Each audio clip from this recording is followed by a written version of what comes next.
Hi, friends. Welcome back to With Great People, the podcast for high-performance teams. I'm Richard Kasperowski. This episode is an essay about slacking off and why it's so important. To support this podcast, visit my website, kasperowski.com. Does this look like work? Before it was an app, slack was already a useful word. As a verb, it meant to take things easy and even be a bit lazy. But the noun hints at its more exciting possibilities, an empty piece of time or space where unknown things can occur. A bit of surplus time in your schedule, a liminal buffer zone between two states of busyness or business, the place where interesting things can happen. When I look at how I spend my time now and compare it to the before days, before COVID, there's a lot more slack in my life. I'm not traveling, dashing from one lecture to another in different cities or continents. Gone are the 10 to 15 speaking gigs a month in addition to my regular classes.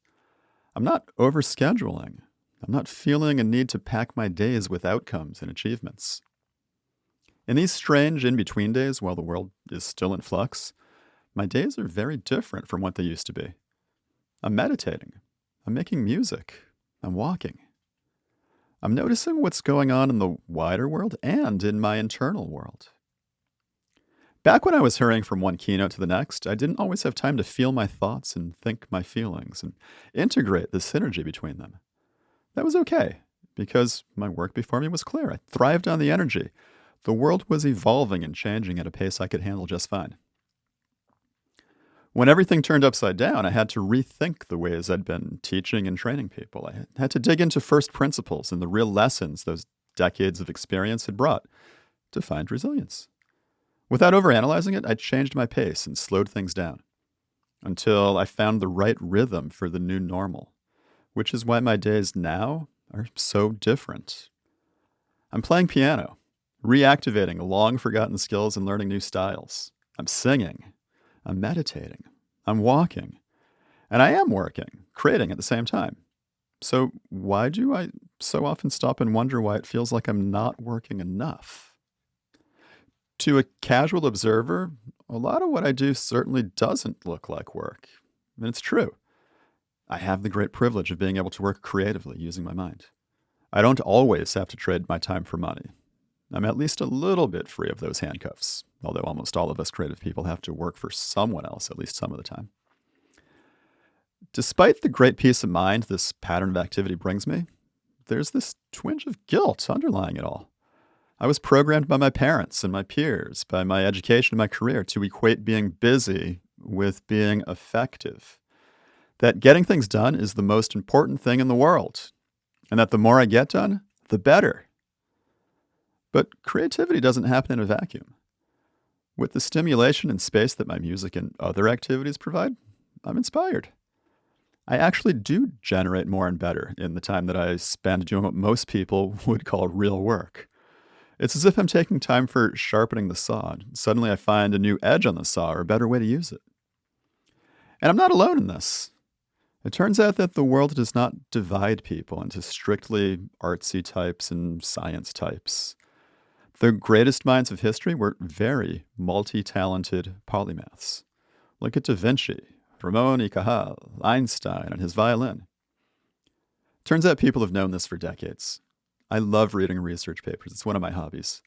So when I'm curious about something or when I don't feel right about something like this slacking off, I have this pattern. I go find some research and learn more. I found some research on slacking off from the 1990s. The research shows there's a correlation between science and arts, and that there's a necessity in developing both aspects of creative thinking for success. The more research I read, the more I let go of my guilt. The creative stimulation of the arts enhances our technical work. By embracing downtime, I'm following the footsteps of Nobel Prize winners. According to research in the Journal of Psychology of Science and Technology, Nobel winners are more likely to have artistic pastimes. The combination of the technical and the artistic so often yields transformative breakthroughs. Having the scientific ability to solve a problem is not enough without the artistic competence to bring that vision to life. This applies to economics and innovation as well. So many of the world's greatest challenges today, which seem to be related to dry technical questions, demand complex solutions drawing on multiple disciplines and kinds of thinking. I wonder if this is related to the true idea of flow, as defined by Mihaly Csikszentmihalyi back in the 1970s.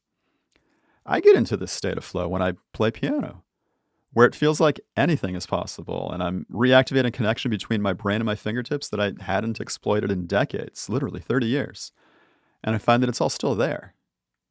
It's a highly meditative frame of mind that is also similar to the mental state I used to get into when I practiced Taekwondo. We used to do a lot of kata or forms in Taekwondo.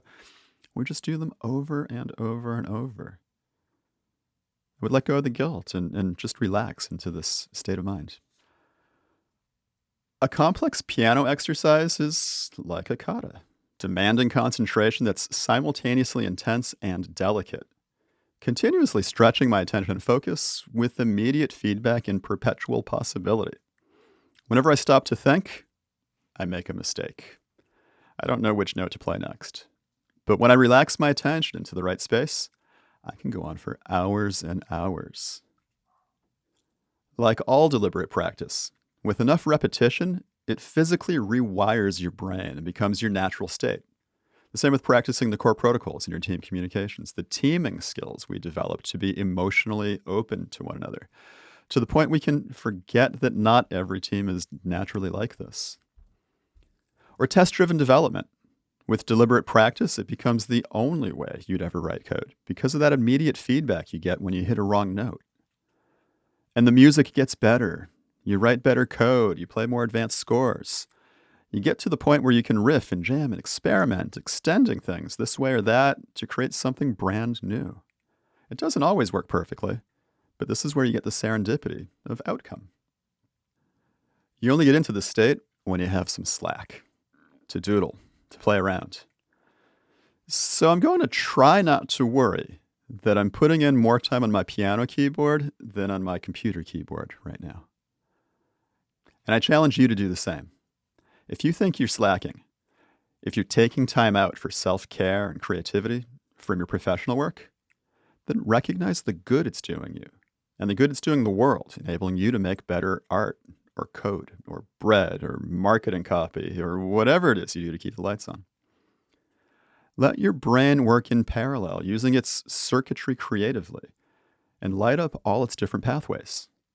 It will reward you by solving your problems while you're out for a mountain walk or deep in a yoga session.